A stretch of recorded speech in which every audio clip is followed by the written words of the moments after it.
Située au cœur de la région du Tongpuy, la Fondation Koblai est l'aboutissement d'une idée ancienne remontant aux années 1980 et 90. Créée par Mamadou Koblai Camara, la fondation qui porte son nom a officiellement vu le jour le 20 février 2018 avec la délivrance de son récépissé par le préfet Kaya Jérôme. Le top départ est parti de la découverte d'un livre de musée, le Ritbeck de Zurich, qui avait fait une exposition sur l'art des dents en Suisse dans les années 1984. Je suis tombé sur ce document et je me suis mis en rapport avec les responsables de ce musée qui m'ont fait l'amitié de m'envoyer un exemplaire neuf. Et à partir de ce document, j'ai écrit un livre sur les traditions des dents relatives au culte des masques, à plusieurs aspects où les masques interviennent dans la vie quotidienne des dents. Et le livre écrit, cela m'a valu d'autres bonnes relations avec les animateurs, les directeurs notamment du Muséum Ritbeck de Zurich, qui m'a rendu visite ici. Et lorsque eux, à leur tour, ils m'ont invité chez eux, au cours d'un repas, j'ai émis l'idée que si je devenais vieux, je créerais une maison des arts de dents. Et c'est comme ça qu'ils m'ont aidé. Et jusqu'à ce jour, ils continuent de m'aider. Et nous essayons donc de multiplier un peu les aspects intéressants de notre culture des dents.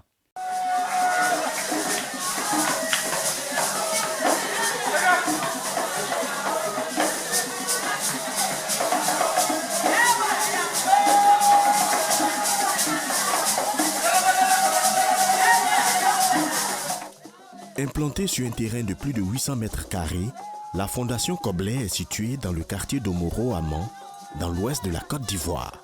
Son siège abrite une grande bibliothèque contenant plusieurs milliers de livres ainsi que de nombreuses œuvres d'art et costumes traditionnels des peuples mandés sud.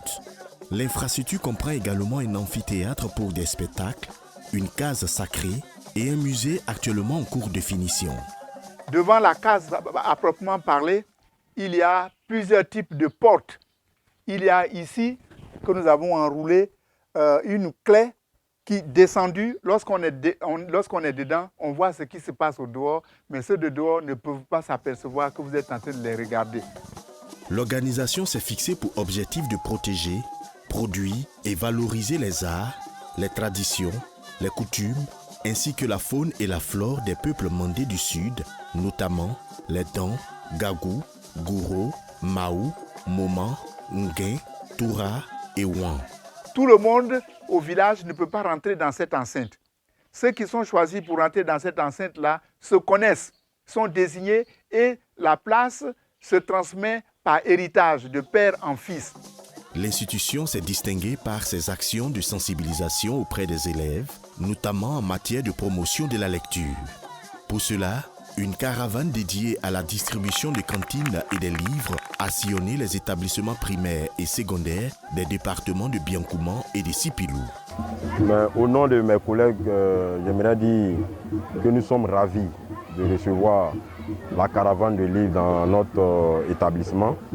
Et pour cela, je donnerai, je dirai aussi à mes collaborateurs de m'aider dans ce sens-là à encadrer les enfants pour que cet objectif-là soit atteint.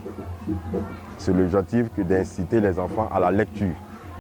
En acceptant de présider cette cérémonie, je voudrais démontrer aux yeux des parents, des élèves surtout, que la lecture est très importante pour eux, pour leur éducation, pour leur formation. Lors de ces missions, des manuels scolaires ont été distribués aux élèves ainsi que des cantines de livres, fournissant ainsi aux écoles locales les ressources nécessaires pour renforcer l'apprentissage. Ces actions témoignent de l'engagement consistant en faveur de l'éducation dans les zones rurales. C'est vraiment super. Je crois que l'État devrait vous aider aussi pour ça, aider la caravane du livre, parce que ça nous aide, nous les élèves, ça nous aide vraiment. Surtout actuellement au lycée, on n'a pas trop de livres, donc avec ça, je crois que ça ira. La Fondation Koblai a aussi pour objectif d'insuffler aux élèves de ces régions le goût de la lecture partout où elle est intervenue. Les autorités locales, les populations ont exprimé leur adhésion enthousiaste à cette initiative. Cette caravane est venu à point nommé. Nous savons qu'en Côte d'Ivoire, le problème des enfants aujourd'hui, c'est la lecture. Mais il ne faudra pas dire seulement que ce sont les élèves, il y a aussi les enseignants. Je suis très heureux d'accueillir cette caravane dans ma circonscription. Et je pense bien que pendant les 2 jours que nous avons fait, les parents ont été sensibilisés, les élèves ont été sensibilisés. Il en est de même pour les enseignants.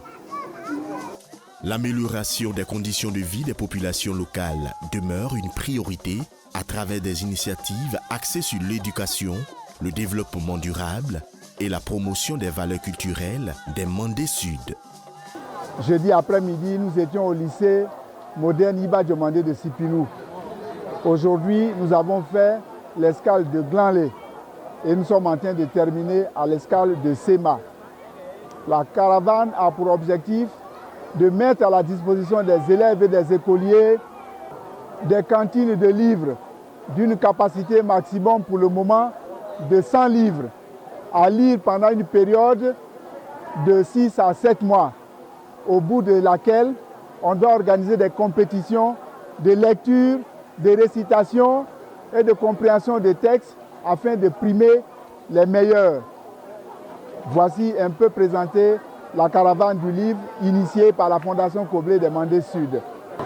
Le message important, c'est d'expliquer à nos parents qu'on ne peut pas aller loin dans les études lorsqu'on n'a pas maîtrisé la lecture.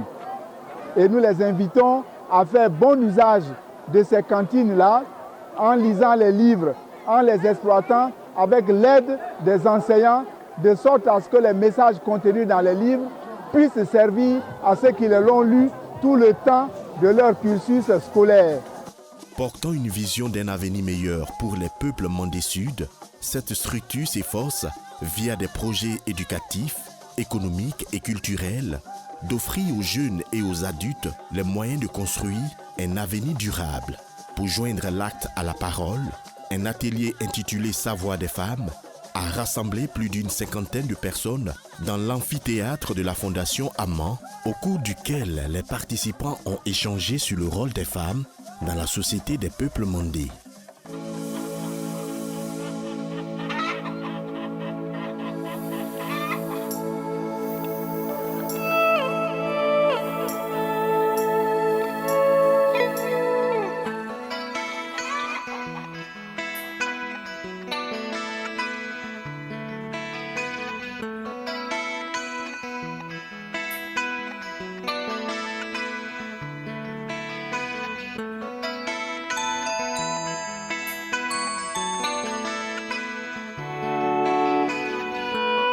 Voilà, donc aujourd'hui, l'idée c'était d'encourager tous les participants à cet atelier à faire ce besoin de transmettre la tradition, ce besoin de communiquer avec les jeunes générations la culture, mais surtout de dire aux mamans qui sont les premières concernées aujourd'hui de travailler à ce que leurs filles aient de vraies valeurs.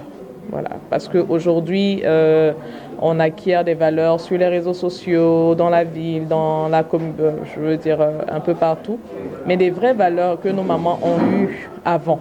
Donc il est important que ces traditions-là soient remises au goût du jour. Il est important que les mamans, les papas qui ont vécu à une certaine période puissent transmettre encore une fois cette tradition, cette culture-là aux plus jeunes.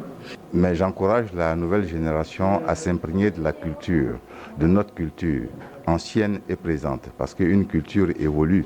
Si nos parents ont vécu avec cette culture jusqu'à aujourd'hui, c'est parce que c'est une culture solide qui leur a permis de subsister et de résister à toutes les tentatives de déracinement. Le savoir des femmes, c'est aussi important que le savoir des hommes.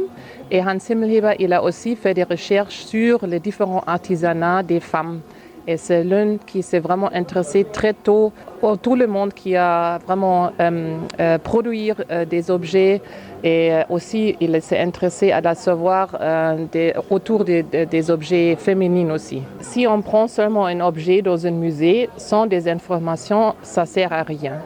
Et comme ça, c'est important de vraiment lier les objets avec toute la signification culturelle. Et si nous avons un objet féminin qui est utilisé par des femmes, c'est nécessaire de demander des femmes leur avis. Ça sert à quoi? C'est quelle signification? C'est transmis comment?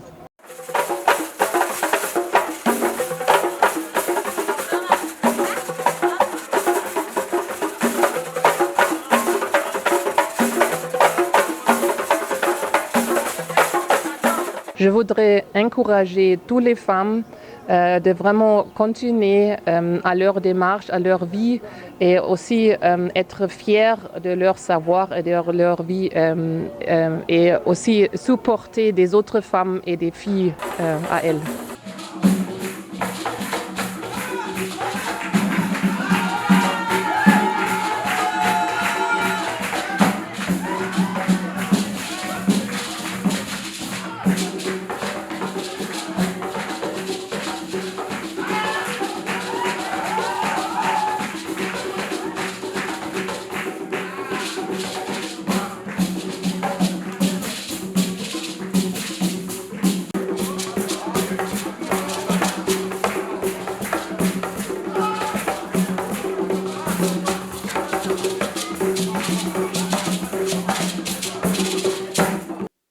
Il m'est arrivé, lorsque j'étais chef d'antenne de la fonction publique à Danané, d'écrire mon premier livre sur les noms proverbiaux des dents, dont le titre est Utodé. Ensuite, j'ai écrit les fonctions des masques dans la société dents de Sipilou. Et j'ai terminé par les contes de mon enfance. Pour dire quoi? Que tout ce qui est d'ordre culturel, d'autre intellectuel et d'autre artistique, s'il y a un petit grain en vous, il y a un petit appel en vous, creusez-le. Creusez-le. Transformez-le. Ça vous rendra aussi célèbre.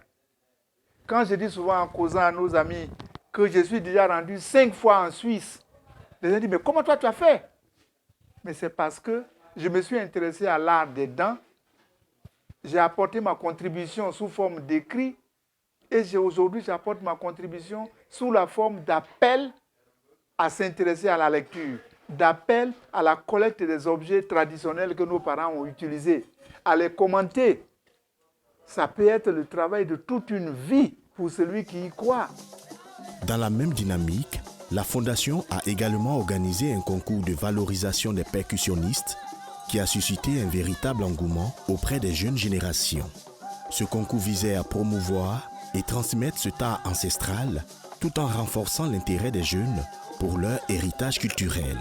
L'idée générale, c'est de faire en sorte à identifier quels sont les pas de danse qui vont avec quel son de tam-tam. Parce que dans le pays, plusieurs rythmes sont passés. Nous, quand nous étions enfants, il y avait ce qu'on appelle le gono. Quand il s'agit de Puna, c'était une danse entre des adultes. Gono a été remplacé par Waïde. Waïde qui est d'inspiration Wobé. Nos parents disaient Zo menatando et que les dos n'entendent. Mais le Waïde est venu s'installer pour prendre la place du Gono. Alors qu'antérieurement, il y a le Bakwitan qui est réservé aux femmes d'un âge, je dirais d'un certain âge. Ce sont des grandes dames qui ne bougent pas beaucoup, mais qui font bouger leurs poignets parce que les mains sont munies de ce qu'on appelle chasse-mouche. Mais c'est des queues de bœuf, mais qui étaient confectionnées avec des feuilles de palmier, une variété de palmiers qui poussent au bord des banais. Les grandes dames dansent avec ça. Comme on dit, faire connaître les uns les autres à ceux qui ont la volonté de venir nous rendre visite ici. Nous voulons être un témoin, un messager à la place de tous ces groupes-là que nous avons cités tout à l'heure. Telle est notre ambition. En plus de l'encouragement à la lecture, en plus de la collecte des objets traditionnels que nous pouvons avoir pour les montrer aux gens.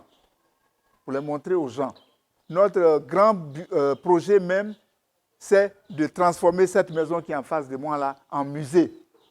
Pour pouvoir, avec le conseil, l'encadrement des gens du ministère de la Culture et de la Francophonie, pour les mettre en place. pour faire un circuit qui soit assez bien à visiter par rapport aux objets traditionnels, aux objets usuels que nous avons collectés.